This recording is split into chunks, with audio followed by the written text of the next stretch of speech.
नमस्कार पिला माने वर्तमान तुम जान कोरोना नहरी शिशु मान छोट छोट पिला प्रभाव बेसी तुम मैंने स्कूल छुट्टी अच्छी तुम बेसी समय बाहर दौड़ा दौड़ी बुलाबुली कर सदा बेले नजर रख कहीं ये हूँ बड़ भयंकर महामारी बुझीपार कि नहीं जान कि नहीं तुम मास्क कहीं पिंध कौन मास्क पिंध जेहेतु कोरोना चली तेणुक आमको केमी निरापद रही ताकू आम नजर देवाक पड़ो कौन बुझीपार कि नहीं तेणुक दांडे जिते धाऊचे बुलूचे खेलुचे दूरता सदा बेले गोटे 6 फुट 5 फुट गोटे दूरतार आम रहा घरे समस्त सचेतन करवा सांगसाथी समस्त सचेतन करवा घर बाहर मास्क पिंधिक जावा ना कौन घर को आसिले कौन कर साबुन माने पूरा परिष्कार भाव में हाथ धोवा कौन बुझिपार ना काढ़ा काढ़ा घरे समस्ते व्यवहार करवा कि खर्च ना काढ़ा कि खर्च ना गोलमरीच देखु कौन बुझिपारे कि नहीं गोलमरीच डालचिन तापर गले आम लिंबू हाँ तेजपत्री एमती बहुत जिनस देकर माँ मैंने जानते सुठी अदा हाँ ताकू काढ़ा बनइबे व्यवहार कर नंबर 1 अच्छा पिले गछ आमको कौन दिए अम्लजान दिए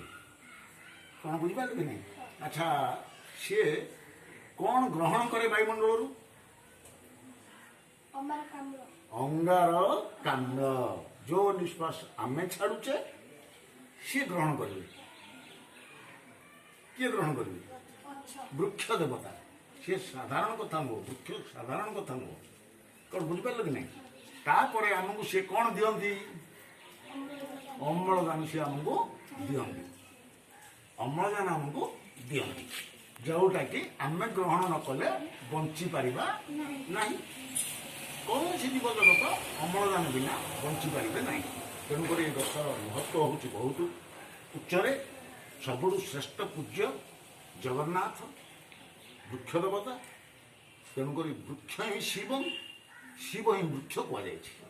जितेबले सागर मंथन है जितेक गरल बाहरी से देवदेव महादेव को देवता मैंने अनुरोध करते या आपण ही भस्म करेंगे आज दिन में